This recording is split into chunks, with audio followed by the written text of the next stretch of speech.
उत्तर प्रदेश के हरदोई जिले में आयोजित कार्यकर्ता सम्मेलन में पहुंचे उत्तर प्रदेश सरकार में आबकारी राज्य मंत्री नितिन अग्रवाल ने विपक्ष पर जोरदार हमला बोला। समाजवादी पार्टी की सरकार को लूट का लाइसेंस देने वाली सरकार बताया तो कांग्रेस को तुष्टीकरण की राजनीति करने वाली बताया। कहा आज के चुनाव तय करेगा कि ये जो तुष्टीकरण राजनीति वाले जो दल हैं जो आज सत्ता हासिल करना चाहते हैं या तो ये रहेंगे देश में या मोदी की सेना रहेगी देश में, जो 140 करोड़ लोगों के विश्वास और 140 करोड़ लोगों की विकास की योजनाएं बनाकर इस देश को आगे ले जाना चाहती है। मंत्री ने कहा कि क्या हाल था समाजवादी पार्टी की सरकार में, उत्तर प्रदेश का क्या माहौल था। उत्तर प्रदेश का समाजवादी पार्टी की सरकार में वर्ष 2012 से 2017 तक समाजवादी पार्टी की सरकार प्रदेश में चली खुली लूट का लाइसेंस अगर किसी सरकार ने देने का काम किया था उत्तर प्रदेश में तो समाजवादी पार्टी ने देने का काम किया था। गुंडागर्दी, माफियागिरी और मैं तो कहता हूं कि राजनीति का अपराधीकरण अगर किसी पार्टी ने उत्तर प्रदेश में करने का काम किया, समाजवादी पार्टी ने करने का काम किया था।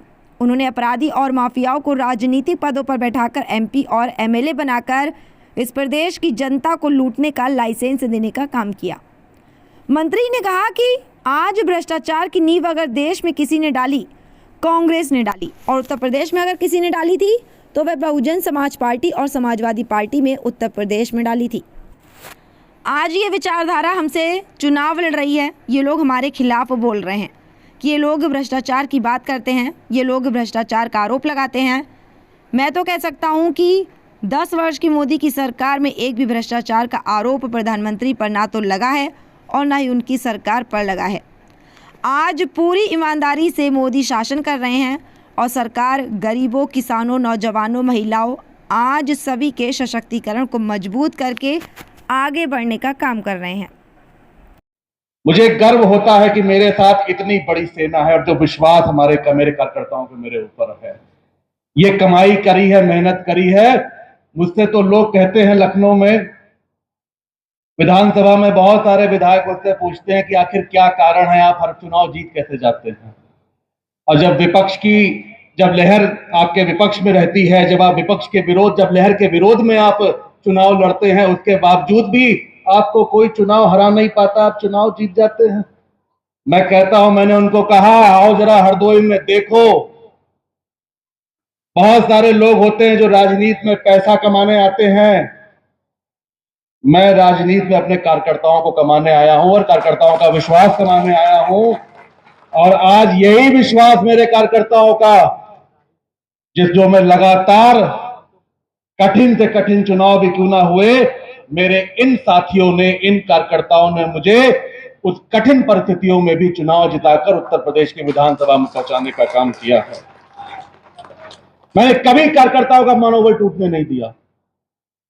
मैंने कभी प्रशासन को कार्यकर्ताओं के ऊपर नहीं रखा। मैंने हमेशा कार्यकर्ताओं को प्रशासन के ऊपर रखा है।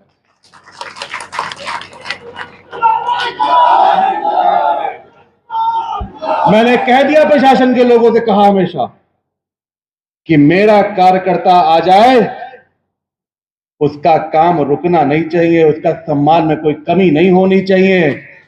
और मुझसे ज्यादा गर्व की बात किसको हो सकती है कि जब सीना चौड़ा करके मेरा कार्यकर्ता जाता है थाने में और कहता है कि मैं आदरणीय नरेश जी का कार्यकर्ता हूं, मैं नितिन भैया का कार्यकर्ता हूं, और उसका यही कहकर उसका काम हो जाता है, ये मेरे लिए गर्व की बात है।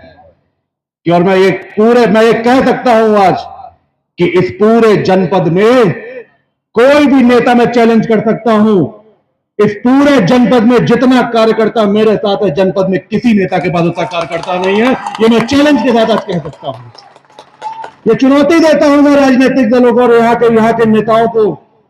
आओ देखो कार्यकर्ताओं का जोश क्या होता है, कार्यकर्ताओं का उत्साह क्या होता है, कार्यकर्ताओं का विश्वास क्या होता है। अगर ये मेरा चुनाव होता तो आज एक कार्यकर्ता सड़क पे डांस कर रहा होता है अभी तक।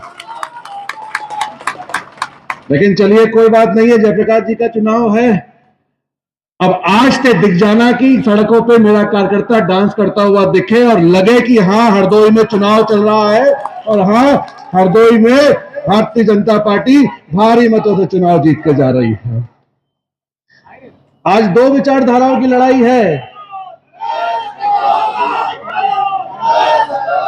दो विचारधाराओं की लड़ाई है। एक विचारधारा जिसने कहा कि हम राम का कोई अस्तित्व ही नहीं है दुनिया में। कांग्रेस पार्टी के लोग जो बयान देते हैं, उन्होंने राम के ही अस्तित्व को नकार दिया। उन्होंने कहा राम है क्या? राम है ही नहीं इस दुनिया में, राम नाम का कोई शब्द ही नहीं है। और एक दूसरी विचारधारा है जो आदरणीय मोदी जी, आदरणीय योगी जी, जो आज सनातन परंपरा को, सनातन विचारधारा को आगे बढ़ाकर आज प्रभु श्री राम के भव्य मंदिर को बनाने का काम किया। आज एक दूसरी विचारधारा चुनाव लड़ रही है। आज मोदी जी को प्रधानमंत्री बनाने का चुनाव है। देश का गौरव बढ़ाने का काम अगर किसी ने किया तो आदरणीय प्रधानमंत्री जी ने करने का काम किया। इस देश को नई ऊंचाइयों पर ले जाने का काम किया है तो आदरणीय प्रधानमंत्री जी ने करने का काम किया। आज विश्व में आज तमाम नेता लोग कहने पे मजबूर हुए कि विश्व के सबसे लोकप्रिय नेता अगर कोई है तो वो भारत के प्रधानमंत्री आदरणीय नरेंद्र मोदी जी हैं। क्या ये हमारे लिए गौरव का पल नहीं है? ये 140 करोड़ देशवासियों के लिए गौरव का पल है। हम लोग कभी सोचते थे कि हमारा देश विश्व गुरु कब बनेगा, हमारा देश विश्व को दिशा कब देगा, कब ऐसा समय आएगा जब लोग कहेंगे कि भारत सबसे बड़ा लोकतांत्रिक देश है और भारत दुनिया को दिशा देने का काम कर रहा है। लेकिन मैं समझता हूं आज वो दिन आ गया है जब पूरी दुनिया को दिशा दिखाने का काम अगर कोई देश कर रहा है तो वो भारत कर रहा है, हमारा देश कर रहा है। और आज मोदी जी ने इस भारत के परचम को पूरे विश्व में लहराने का काम किया है। मैं तो पूछना चाहता हूं कांग्रेस पार्टी के लोगों से, जो तुष्टीकरण की राजनीति में इस हद तक गिर गए कि उनके एक नेता ने एक कभी बयान दे दिया था, एक दुनिया का खूंखार आतंकवादी जिसको अमेरिका ने मार गिराया था, उनके एक बड़े नेता ने उस आतंकवादी जब मरा था तो उसका नाम ओसामा जी करके कहा था कि कहीं हमारा एक वर्ग नाराज ना हो जाए। उस तुष्टीकरण की राजनीति करके आज कांग्रेस पार्टी सत्ता हासिल करना चाहती है। मैं तो पूछना चाहता हूं और मैं आप लोगों से कहना चाहता हूं, ये यही कांग्रेस पार्टी है जिस कांग्रेस पार्टी के लोगों ने, नेताओं ने देश में सत्ता पाने के लिए इस देश का विभाजन किया था और एक जिन्ना को पैदा किया था। ये मैं राहुल जी से कहना चाहता हूं, पूछ लीजिएगा अपने पूर्वजों से। और अगर आज गलती से भी अगर इंडी गठबंधन की सरकार इस देश में बन गई तो मैं आज आप लोगों से कहना चाहता हूं कि इनके पूर्वजों ने जिन्ना पैदा किया था और ये राहुल जी की सरकार बन गई तो इनकी सरकार भी देश में एक नया जिन्ना पैदा करेगी और इस देश में एक विभाजन और एक नया पाकिस्तान को खड़ा करेगी। आज ये लोग किसी भी हद तक जा सकते हैं सत्ता पाने के लिए।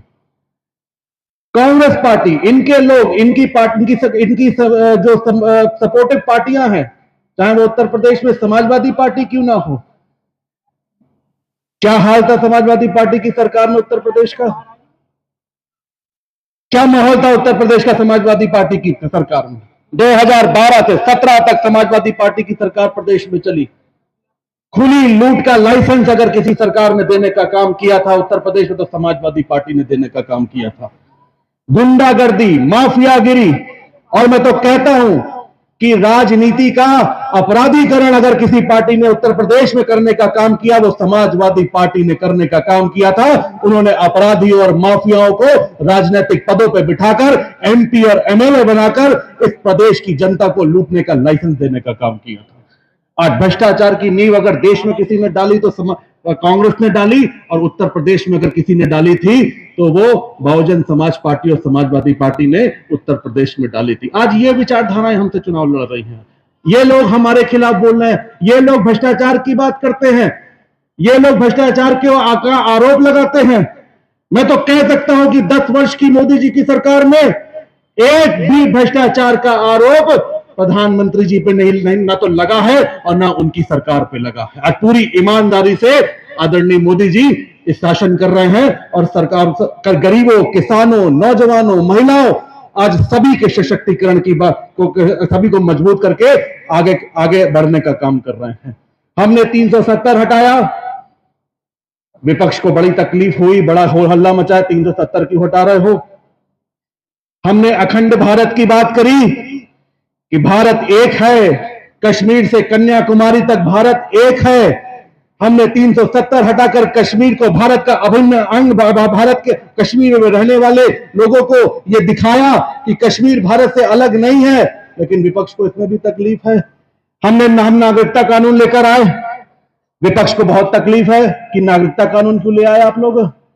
हमने कहा कि अफगानिस्तान, पाकिस्तान, बांग्लादेश में जो हमारे हिंदू रहते हैं, जो अल्पसंख्यक हैं, वहां पे उनको वहां पे काटा जा रहा है, मारा जा रहा है, उनकी संपत्ति हड़पी जा रही है, उनको प्रताड़ित किया जा रहा है। अगर वो अपने देश वापस आना चाहते हैं, अगर भारत में आना चाहते हैं, हमारा देश उन्हें नागरिकता देना चाहता है, इसमें विपक्ष को बहुत दिक्कत है कि आप क्यों नागरिकता दे रहे हैं। अगर हिंदुओं को हिंदुस्तान नागरिकता नहीं देगा तो क्या पाकिस्तान में नागरिकता देगा हिंदू को? या अगर हम अपने हिंदू भाइयों को नागरिकता नहीं देंगे तो क्या हम पाकिस्तान में रहने वाले पाकिस्तानियों को हिंदुस्तान में नागरिकता देंगे? इसमें विपक्ष को बड़ी तकलीफ है। और मैं तो आज आप लोगों से कहने आया हूं कि आज ये चुनाव निर्णायक चुनाव होगा। आज ये चुनाव ये तय करेगा कि ये जो तुष्टीकरण की राजनीति वाले जो दल हैं, जो आज सत्ता हासिल करना चाहते हैं, या तो ये रहेंगे देश में या मोदी जी की सेना रहेगी देश में, जो देश के 140 करोड़ लोगों की विश्वास और 140 करोड़ लोगों के विकास की योजनाएं बनाकर इस देश को आगे ले जाना चाहती है। मैं आज अपने साथियों से कहना चाहता हूं, मैं बहुत बड़ा लंबा भाषण नहीं दूंगा, लेकिन मैं ये जरूर कहना चाहता हूं आप लोगों से, आज इस चुनाव में हमारी प्रतिष्ठा लगी हुई है। वैसे तो हर चुनाव में प्रतिष्ठा डाल दी जाती है, लेकिन क्या करें, मजबूरी है। पार्टी का मामला है, पार्टी कहती है चुनाव लड़ाओ, चुनाव जिताओ, तो चुनाव लड़ाना पड़ता है, चुनाव जिताना पड़ता है। ये आपके बेटे की प्रतिष्ठा का सवाल है, आपके भाई की प्रतिष्ठा का सवाल है, आपके भाई के सम्मान की बात है। मैं आपसे पूछना चाहता हूं, पिछली बार 50,000 वोट से जीते थे आदरणीय जयप्रकाश जी, इस बार 1 लाख वोट से जिता के भेजोगे तब तो लगेगा कि आपके बेटे को आपने सम्मान दिया है, साथ दिया है।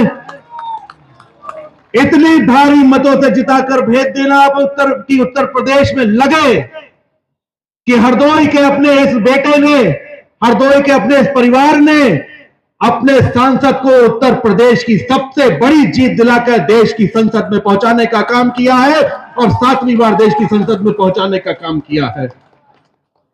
लेकिन मैं आदरणीय जयप्रकाश जी, वो हमसे तो बहुत उम्र में बड़े हैं, वरिष्ठ भी हैं, लेकिन मेरा आपसे आग्रह एक जरूर यह है कि अब की बार चुनाव जीतने के बाद आप कोई प्रतिनिधि ना बनाइएगा, क्योंकि आपके प्रतिनिधि से हमारे कार्यकर्ता बहुत परेशान हैं। मेरा आग्रह है आपको।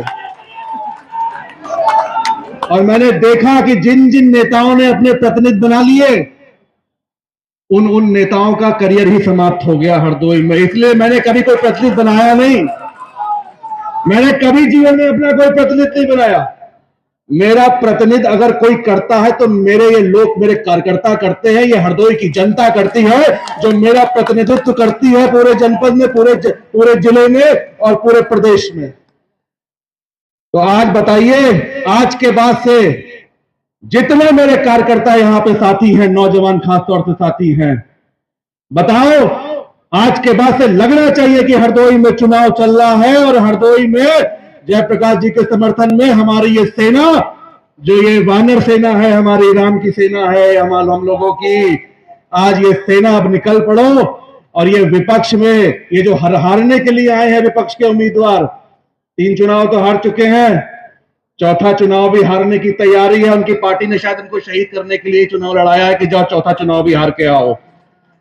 दिखा दो कि हरदोई उसके साथ खड़ा है जो कार्यकर्ताओं के सम्मान के लिए खड़ा है, जो कार्यकर्ताओं के मान सम्मान के जिसने कभी झुकने नहीं दिया, हरदोई उसके साथ खड़ा है। तुम्हारा बेटा तुम्हें वादा करता है कि जब तक मौजूद हो, जीवन है, तब तक तुम्हारे सम्मान में कभी कोई कमी नहीं आने दूंगा, तुम्हारे सर को कभी झुकने नहीं दूंगा। तुम्हारा बेटा तुमसे वचन करता है, तुम्हें वादा करता है। मैं आए हुए सभी लोगों का बहुत बहुत धन्यवाद देता हूं।